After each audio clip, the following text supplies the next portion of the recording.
بسم اللہ الرحمن الرحیم وَلَقَدْ يَسَّرْنَا الْقُرْآنَ لِلذِّكْرِ فَهَلْ مِن مُدَّكِرٍ۔ السلام علیکم ورحمۃ اللہ۔ الحمدللہ وکفا وسلام علی عبادہ الذین اصطفیٰ، اما بعد فاعوذ باللہ من الشیطان الرجیم، بسم اللہ الرحمن الرحیم۔ لا اقسم بیوم القیامہ۔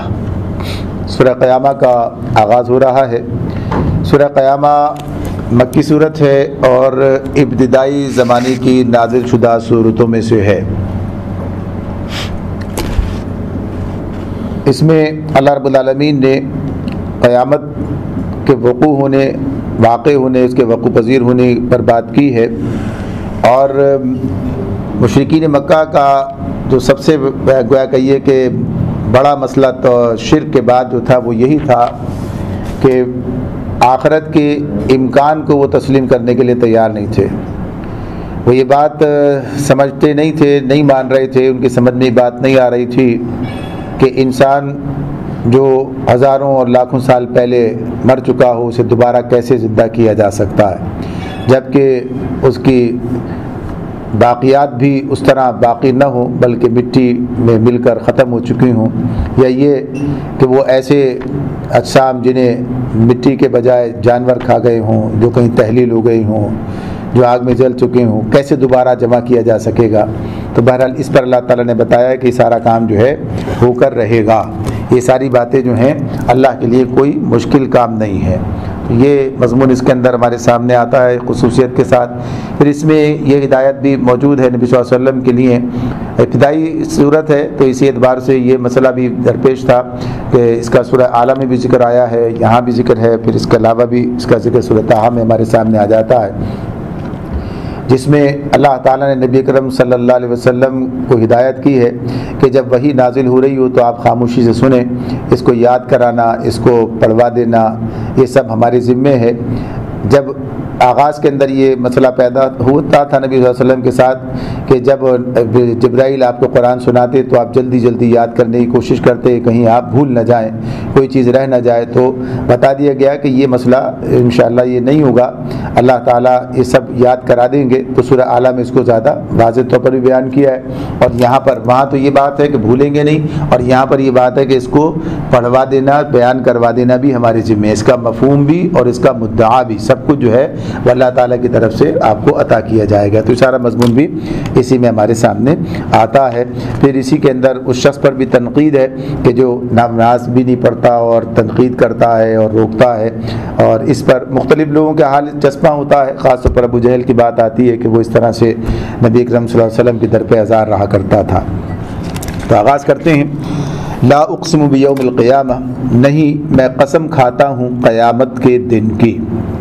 آغاز اس طرح سے ہوا ہے کہ لا سے اس کا آغاز ہوا ہے، جیسے لا اقسم بہذا البلد، یہ صورت بھی سورہ بلد ہمارے سامنے آئے گی، تو وہاں بھی اسی انداز سے بات ہے، یہاں بھی اس انداز سے بات ہے۔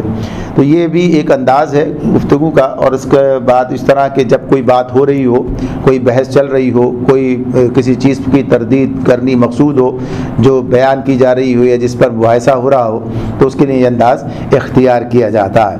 یعنی یہ لوگ جو مان نہیں رہے تھے تو انہیں بتایا جا رہا ہے کہ تم سوچتے ہو، جو تم کہہ رہے ہو ایسا نہیں ہے، بلکہ یہ واقعہ ہے جو رسول تمہارے سامنے بیان کر رہے ہیں۔ تو کہا کہ نہیں میں قسم کھاتا ہوں قیامت کے دن کی، اور پھر اس کے بعد فرمایا نہیں قیامت کے واقع ہونے پر قیامت ہی کی قسم کھائی اللہ تعالیٰ نے، یعنی یہ بھی اپنی جگہ پر ایک خصوصیت اس کے اندر موجود ہے۔ اور پھر اس کے بعد اس کو دوسرے کے ساتھ ملایا ہے، ولا اقسم بالنفس اللوامہ، اور دوسری قسم کھائی، اور نہیں میں قسم کھاتا ہوں ملامت کرنے والے نفس کی۔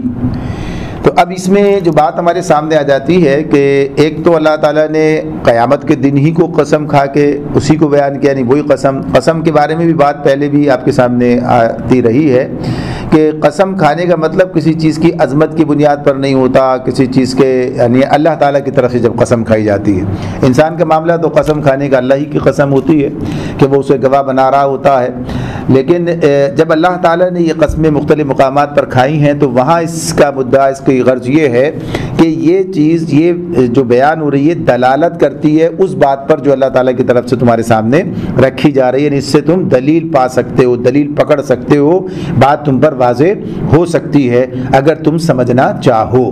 تو اس اعتبار سے بات ہے یہ تو خود اس کا وقوع پذیر ہونا اتنا یقینی ہے یا ہونا چاہیے، یعنی اتنا منطقی ہے، ایسے کوئی بات کہ جگہ یہ تو ضرور ہونا ہی چاہیے، یعنی ہوگا نہیں ہوگا تو بات ایک بات ہے الگ، لیکن جب آدمی کسی نتیجے پر پہنچتا، کسی بنیاد پر کوئی بات پر غور کرتا ہے، سمجھتا ہے، سوچتا ہے، کہتا ہاں یہ تو ہونا ہی چاہیے، اسے تو ہونا ہی تھا۔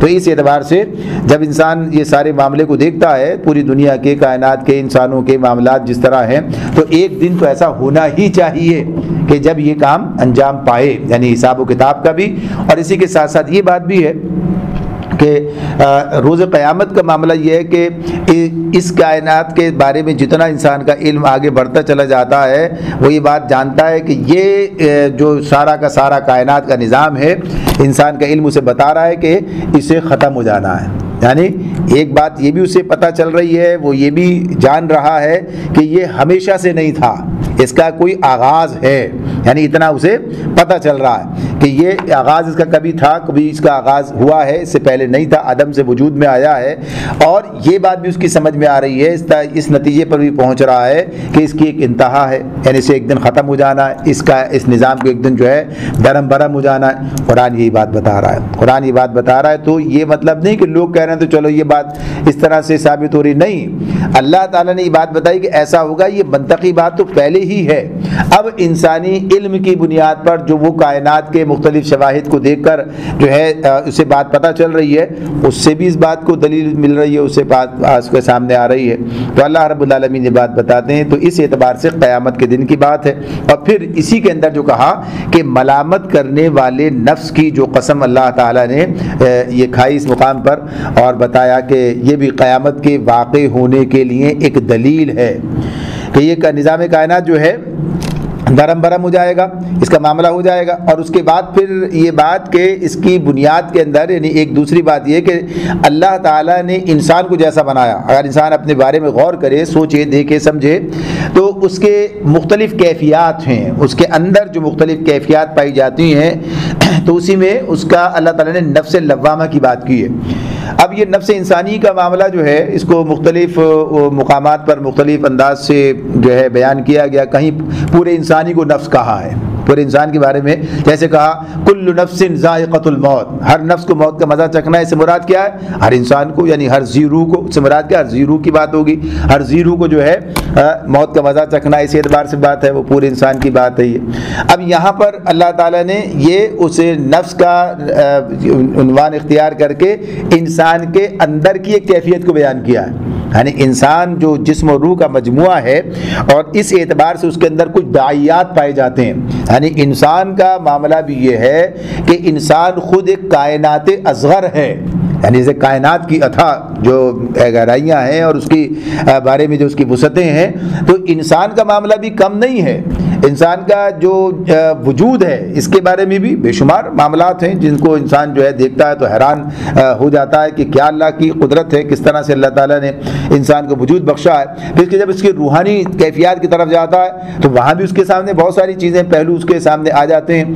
تو یہ سارے معاملات جو اللہ نے رکھے ہیں، یہ اس اعتبار سے ہیں کہ انسان کو ایک خاص مقصد کے لیے دنیا میں بھیجا گیا ہے، ایک خاص مقصد ہے جس کے لیے انسان کو اللہ تعالیٰ نے دنیا میں پیدا کیا ہے اور بیان کیا اللہ تعالیٰ نے اس مقصد کو۔ ایسا نہیں کہ اندھیرے میں ہے اور معلوم نہیں ہے، تو اللہ تعالیٰ کہتے ہیں کہ انسان کی آزمائش ہو رہی ہے۔ خلق الموت والحیات لیبلوکم ایکم احسن عملا، سورہ ملک میں ہم پیچھے پڑھ کر آ گئے کہ موت و حیات کو اللہ نے تخلیق کیا۔ اللہ تعالیٰ کہتا ہے ہم نے تخلیق کیا ہے موت اور زندگی کو اس لیے تاکہ ہم تمہاری آزمائش کریں اور دیکھیں کون اچھا عمل کرتا ہے۔ یہ آزمائش کس حوالے سے ہو رہی ہے؟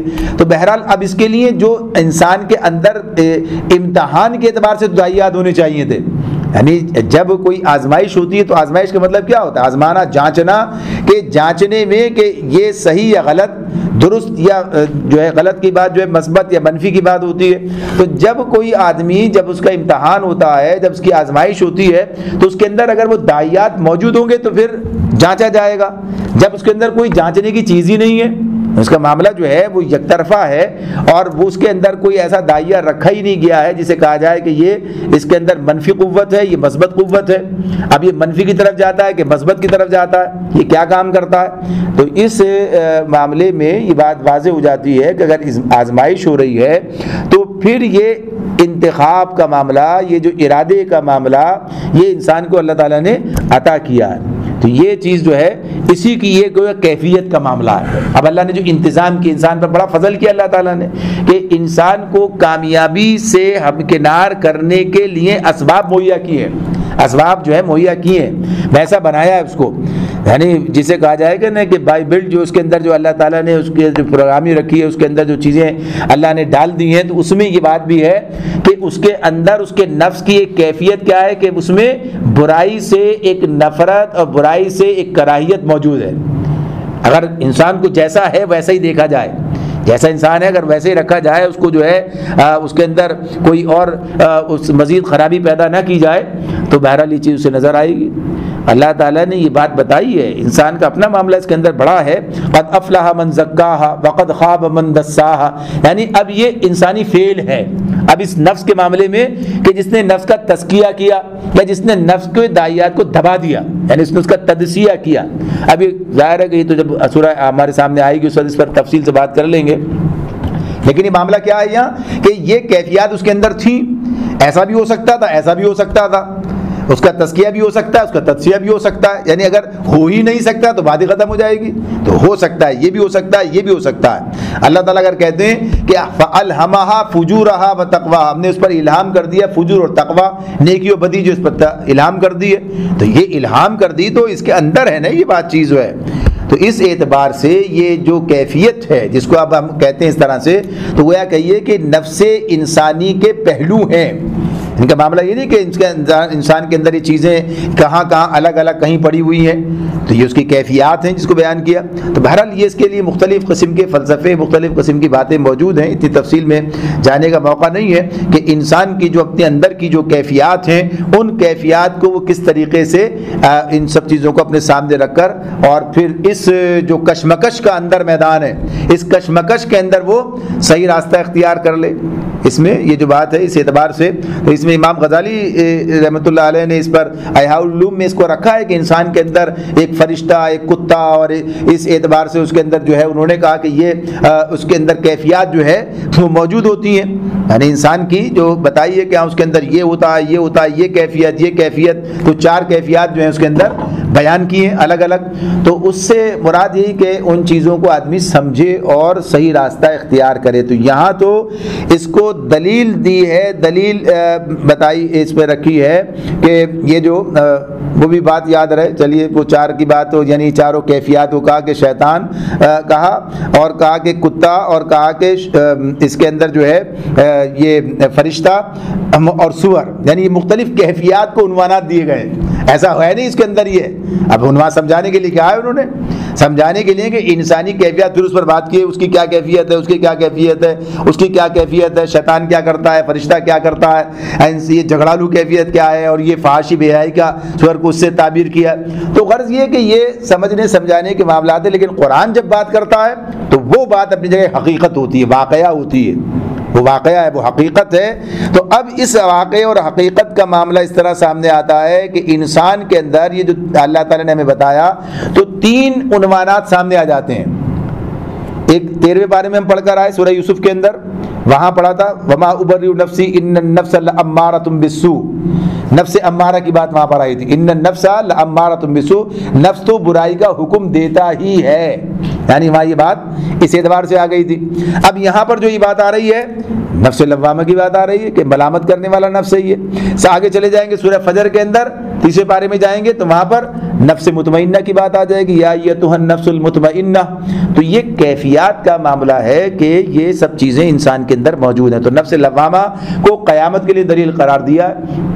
نفس امارہ کی بات بھی ہو سکتی ہے، وہاں بھی یہ بات ہے، پھر یہ مطمئنہ کی بات، یہ تینوں چیزیں مل کر پوری بات بیان کر رہی ہوتی ہیں کہ انسان کے اندر یہ داعیہ بھی ہے، یہ داعیہ بھی ہے۔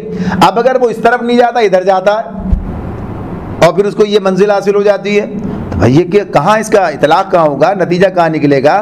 تو یہ جو انسان کو برائی اور بھلائی کے معاملے میں اس کے اندر جو یہ کیفیت موجود ہے، تو اس کا مطلب یہ ہوتا ہے کہ پھر یہ برائی اور بھلائی کا کوئی اخلاقی وجود کے ساتھ کوئی عملی انطباق بھی ہونا چاہیے۔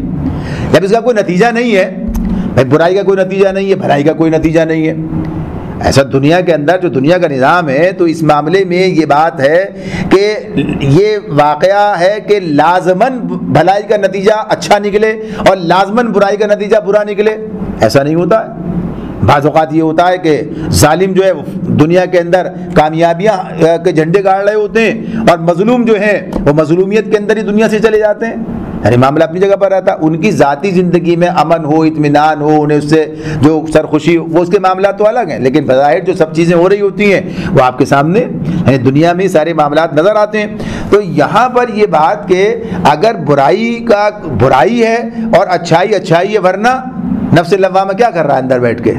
آدمی کو جو ملامت کرتا ہے، یہ غلط ہے، یہ کام یہ آپ کو نہیں کرنا چاہیے، یعنی آدمی کے اندر سے یہ اب اس کو پکار آتی ہوتی ہے، اس کا ضمیر جسے ہم کہتے ہیں وہ اسے متوجہ کرتا ہے۔ تو برائی اور بھلائی کا تصور انسان کے اندر پایا جاتا ہے، یہ اس کے اندر ہے، اور اس کے لیے اسلام بھی شرط نہیں ہے۔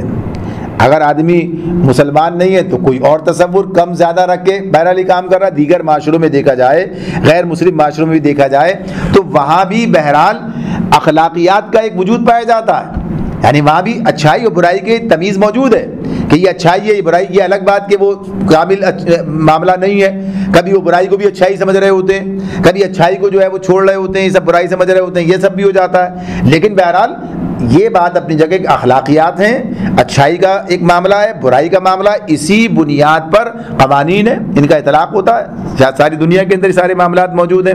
تو اب یہ بات انسان کی فطرت اس بات کا تقاضا کرتی ہے کہ ایسا ہونا چاہیے، اس لیے کہ دنیا میں بہرحال ایسا ممکن نہیں ہے، اور ایسا یہ سب کے سامنے واضح ہے کہ ہر مجرم سزا پالے اور ہر مظلوم جو ہے اس کی داد رسی ہو جائے، اس کے ساتھ جو ہے اس کو اس کا حق مل جائے، یا یہ بات کہ ہر نیکی کا بدلہ دنیا میں دے دیا جائے اور ہر بدی کا جو بھگتان ہے وہ آدمی دنیا میں بھگت لے، ایسا نہیں ہے۔ البتہ یہ الگ بات ہے کہ لوگوں نے جب اس قرآن کو نہیں پڑھا، نہیں سمجھا، اللہ پر ایمان نہیں لائے، تو دوسرے راستوں پہ چلے گئے۔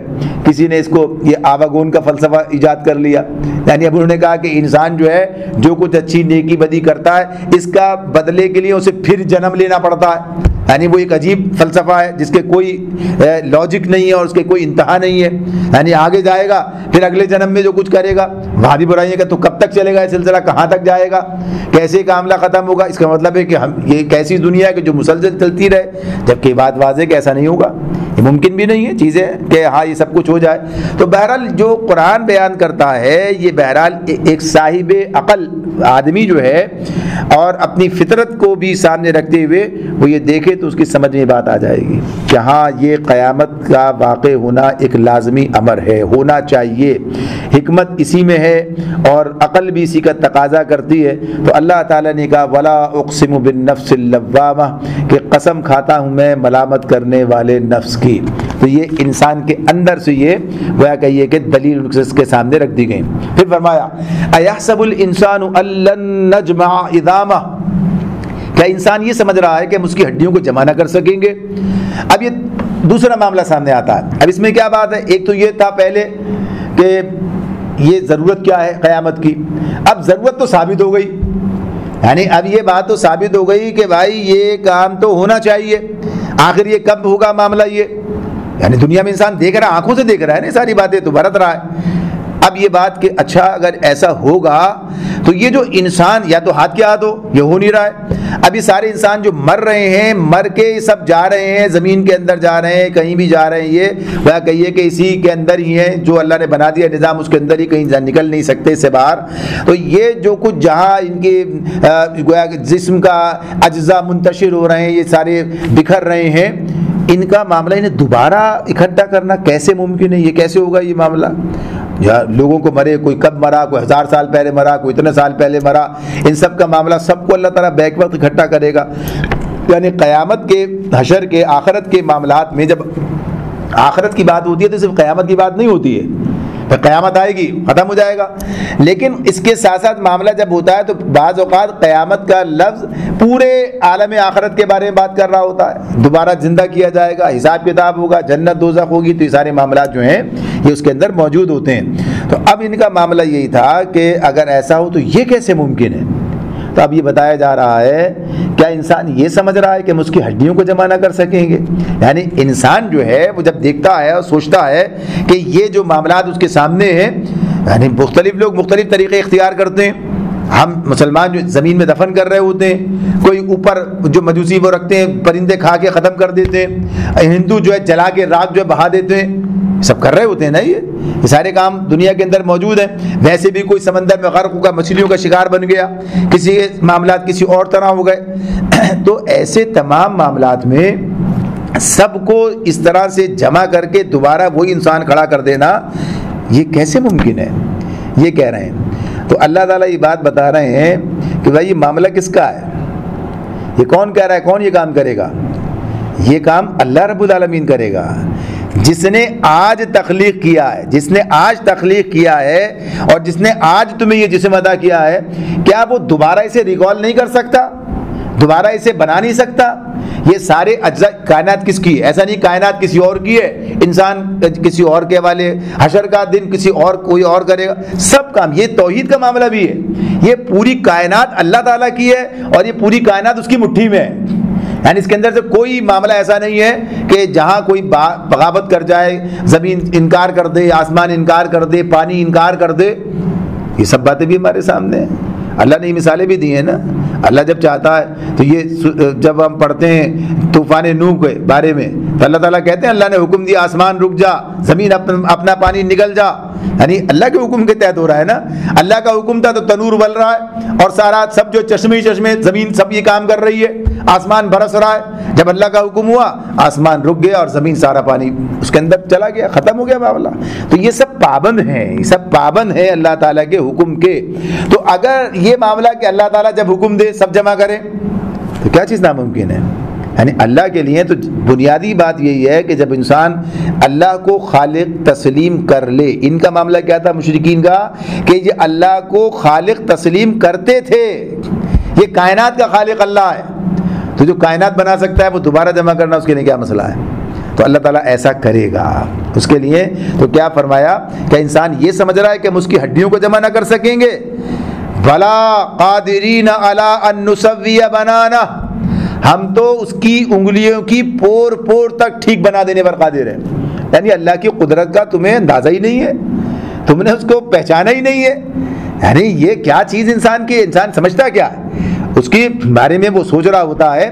اللہ کے کمالات جو ہیں، جیسے جیسے کائنات کے بارے میں انسان کا علم بڑھتا ہے ویسے ویسے اللہ کے کمالات اور اس کے سامنے آتے ہیں، واضح ہو رہے ہوتے ہیں. دیکھ رہا ہوتا ہے کہ اللہ تعالیٰ یہ کیا کام کر رہا ہے، کس اعتبار سے بات ہوئی ہے. تو یہاں پر یہ بات بتائی جا رہی ہے کہ انسان کو بالکل ویسا ہی بنا دینا. تو یہ تو ہڈیوں کے جمع کرنے کی بات کر رہے ہیں، اللہ تو ان کی انگلیوں کی پور پور تک ٹھیک ٹھیک یعنی بالکل ویسا ہی بنا دے گا جیسا وہ تھے. بلا قادرین علی ان نسوی بنانا. اب اس کے بعد جو اس پر اللہ تعالیٰ نے حتمی بات کی ہے، یعنی مسئلہ اصل میں کیا ہے ان کا مسئلہ کیا ہے. یہ جو انکار آخرت ہے، انکار قیامت کیا ہے. بل یرید الانسان لیفجر امامہ، یہ ہے وہ بنیادی بات. یعنی ہر ایک کی تہ میں یہ بات مل جائے گی. بل یرید الانسان لیفجر امامہ، مگر انسان یہ چاہتا ہے کہ آگے بھی بدعمالیاں کرتا رہے. یہ ہے اصل مرض جو اللہ تعالیٰ بتا رہے ہیں. بھائی قیامت کا انکار کیوں ہو رہا ہے، آخرت کا انکار؟ بھائی آدمی دیکھا تو نہیں ہے، بھائی حقیقت کا کوئی علم اس کے پاس آ گیا، کوئی غیب کی خبر اس کے پاس آئی ہے، کسی نے آ کے اس کو بتایا ہے، اس کے پاس کوئی ایسا ذریعہ ہے علم کا جس سے اس نے جھانک کے دیکھ لیا ہے کہ ہاں زمانے کے یعنی اس کی کوئی ایسی ٹائم مشین ایجاد کر کے کہ اس نے جو ہے پوری انتہاؤں تک چلا گیا، کچھ نہیں ہوگا. کون سا علم ہے اس کے پاس؟ کچھ بھی نہیں ہے. پھر کیوں انکار کرتا ہے، کیوں سمجھنا نہیں چاہتا ہے؟ جہاں اگر ویسے دیکھا جائے قرآن کی بات نہیں مان رہا، اگر اس کی تو اس کے وقوع پذیر ہونے کے اور نہ ہونے کے امکانات دونوں موجود نظر آئیں گے، یعنی ہو بھی سکتا ہے نہیں بھی ہو سکتا، ایک عام انداز میں اگر انسان سوچتا ہے تو یہ بات تو ہے۔ تو اگر ہو گیا تو کیا ہوگا؟ یہ تو اپنی جگہ ایک واقعہ اس کے لیے رہے گا نا، یہ تو نہیں کہ نہیں ہوگا، کوئی حتمی علم ہو گیا۔ اللہ تعالیٰ بتا رہا ہے ہوگا، ہمیں تو پتہ ہے، ہمارا ایمان ہے کہ ہوگا۔ تو اس اعتبار سے اس چیز سے بچنے کا معاملہ کیا ہے، اس چیز کا انکار کرنے کا معاملہ کیا ہے؟ کچھ نہیں ہوتا ہوا تھا۔ اس کے پیچھے کیا چیز ہوتی ہے؟ جو دل چاہے کرو۔ یعنی معاملہ کیا ہے؟ جب کوئی کسی کو یہ جملے سننے کو ملتے ہیں نا، جب کوئی معاملہ ہوتا ہے، جو کوئی ڈرتا ہے، کوئی تھوڑا بہت تو اس کے اندر احساس ہوتا ہے، خوف ہوتا ہے، یار کل کیا ہوگا، معاملہ کس اعتبار سے، تو کیا کہتا ہے؟ کچھ نہیں ہوتا ہوا تھا، ٹھیک ہے، سب ٹھیک ہو جائے گا، سب صحیح ہے۔ تو انسان کی بدعمالیوں کا معاملہ ہوتا ہے، یعنی جب اسے یہ معاملہ کوئی حساب نہیں ہے، کوئی اس کا پکڑ نہیں ہے، کوئی اس کا غلط برا اچھا انجام کوئی نہیں ہے، خواہ مخواہ لوگوں نے یہ اچھے برے کے چکر، بھائی جو دل میں آتا ہے کرو، جو خواہش ہے پوری کرو، بس ٹھیک ہے، صحیح ہے۔ تو یہ جو انسان بے نتھے بیل کی طرح چلنا چاہتا ہے، تو اس پر جو چیز پابندی عائد کر رہی ہے وہ یہ ہے کہ ایک دن ان کا حساب ہوگا، ایک دن کا حساب ہوگا۔ ورنہ لوگ کہتے ہیں یہ سب کوئی بیکار باتیں ہیں، کیا اچھائی و برائی کے فلسفے، کیا نیکی و بدی کی باتیں ہیں، یہ سب انسان کے اپنے، بعض لوگ تو یہاں تک چلے جاتے ہیں بھائی یہ انسان کو ذرا لوگوں نے جو ہے نا یہ لوگوں کو قابو میں کرنے کے لیے کچھ چیزیں جو ہے اس طرح سے ایجاد کر لی ہیں، کچھ چیزیں اس طرح سے انہوں نے جو ہے وہ کر لی ہیں کہ شاید اس طریقے سے معاملہ جو ہے یہ لوگوں کو قابو میں رکھا جائے، حالانکہ واقعی اپنی جگہ پر تو انکار کر رہے ہوتے ہیں۔ تو اللہ تعالیٰ نے یہ بات بتائی ہے کہ اصل وجہ یہ ہے کہ وہ بدی کے راستے پر چلنا چاہتے ہیں، اب جواز کے لیے انکار کرتے ہیں۔ اگر تسلیم کر لیں تو پھر کیا ہوگا؟ معاملہ ٹھیک کرو، کل حساب ہونا ہے تو حساب رکھو، حساب ہونا ہے تو حساب رکھو، حساب ہونا بھی ہے، حساب کے مطابق جزا سزا بھی ہے۔ تو پھر دو چیزیں سامنے آ جاتی ہیں جہاں یہ معاملہ، پہلے تو انکار سامنے آتا ہے، انکار کرنے والے جتنے افراد ہوں یا جتنی قومیں ہوں، عام طور پر جو بات سامنے آئے گی وہ کیا ہے؟ غیر ذمہ دارانہ زندگی۔ جن قوموں نے، جن افراد نے آخرت کا انکار کیا، ذمہ دارانہ زندگی بسر نہیں کی، ہمیشہ غیر ذمہ دار، یہ پوری تاریخ ہے، انسانی تاریخ کو دیکھا جا سکتا ہے۔ اور پھر جن لوگوں نے، جہاں مسلمان تھے یا دین ان کے پاس کسی، جیسے یہودی اور عیسائیوں کا معاملہ بھی، دین تو اصل ان کے پاس بھی تھا، اسلام ضائع کر دیا اور یہودی کا بن گئے، عیسائی بن گئے، تو بہرحال ان کا معاملہ ہو یا مسلمانوں کا معاملہ، جس کا بھی معاملہ ہو، اگر وہ عقیدہ آخرت اس کا ہے، اب اسے برائی کی طرف جانے کے لیے کیا چیز درکار ہے؟ اب اسے عقیدہ آخرت کے اندر کچھ سہارے درکار ہیں، کچھ بگاڑ ایسا پیدا کو کرتا ہے شیطان اس کے لیے کہ ٹھیک کوئی مسئلہ نہیں ہے، آپ تو ان سے کیا کہا، ارے تم تو ایسے ایسوں کی اولاد ہو، لہٰذا تمہارے لیے کیا مسئلہ ہے، کچھ بھی کرو تم تو بہرحال سیدھے جنت میں چلے جاؤ گے، اس لیے کہ تمہارے تو باپ دادا پر دادا سارے انبیاء، اور سب جو ہے تمہیں لے کے جائیں گے وہاں پر، وہ کیسے چلے جائیں گے تمہیں چھوڑ کر؟ تصور پیدا کر دیا۔ ادھر کیا کر دیا عیسائیوں کے لیے؟ اللہ نے اپنے چہیتے کو، یعنی اپنے بیٹے کو دنیا میں بھیج کر اسے جو ہے اس طرح سے قربان کر کے تمہاری جو ہے ازالہ کر دیا، انسانی جو جرم کا، اس کے گناہ کا کفارہ ہو گیا یہ، اور اس کے لیے راستہ بس کو مانو اور یوں کرو ایسا کرو، یعنی برائی کے راستے پر آگے بڑھنے کے لیے جواز فراہم کرنا۔ ورنہ ظاہر سی بات ہے کہ جب آدمی سیدھے راستے پہ چلتا ہے، اپنی ذمہ داری پوری کرتا ہے، تو پھر اب اسے یہ مسئلہ نہیں ہے کہ اسے سہارے تلاش کرنے پڑیں، پھر میں نے تو اپنا کام پورا کیا ہے، میں نے اپنا کام پورا کیا تو مجھے مسئلہ نہیں ہے کوئی اس معاملے میں کہ اب جو ہے یہ بات اس اعتبار سے رہے کہ ہاں ٹھیک ہے کوئی ایسا سہارا تو تلاش کیا جائے۔ یہ جب انسان اس طرف آتا ہے، ہاں یہ معاملہ اپنی جگہ ہے کہ پھر جب آدمی کوشش کرتا ہے، بھرپور کوشش کرتا ہے، پھر کچھ کمی کرتا ہے تو اللہ پر ہی اعتماد کرتا ہے کہ وہ ایسا ہے، اس کی جو ہستی ہے کہ وہ انسان کے ساتھ کیسا معاملہ کرتا ہے۔ تو عمومی طور پر عقیدہ آخرت کا انکار بھی خراب کرتا ہے، عقیدہ آخرت کا بگاڑ بھی خراب کرتا ہے۔ آج ہمارے اندر عقیدہ آخرت کا بگاڑ موجود ہے، اس کی بنیاد پر آج ہم ایسی زندگی بسر کر رہے ہیں گویا مرنا نہیں ہے، اور مرنا ہے تو بہرحال سیدھے جنت میں چلے جانا، کچھ نہیں ہونا ہوا ہے، اور یہ ایسے ویسے کیسے جو ہے معاملات۔ تو اللہ تعالیٰ یہ بات بتا رہے ہیں کہ انسان بدعمالیوں کے چکر میں یا تو انکار کر دیتا ہے یا پھر اس کے بگاڑ میں مبتلا ہو جاتا ہے۔ تو بھائی ان چیزوں سے بچنا ہے. یہ باتیں اسی لیے بیان کی جا رہی ہیں تاکہ انسان اپنے معاملات کو درست کر کے آخرت کی تیاری کرے. ہم مسلمان ہیں, ہمیں عقیدہ آخرت کو پوری طرح سے قرآن مجید سے, نبی اکرم صلی اللہ علیہ وسلم کی تعلیمات سے سمجھ کر اس کے مطابق زندگی بسر کرنی چاہیے. اسی میں ہمارے لیے عافیت ہے. اللہ تعالیٰ میں سمجھنے اور عمل کرنے کی توفیق عطا فرمائے.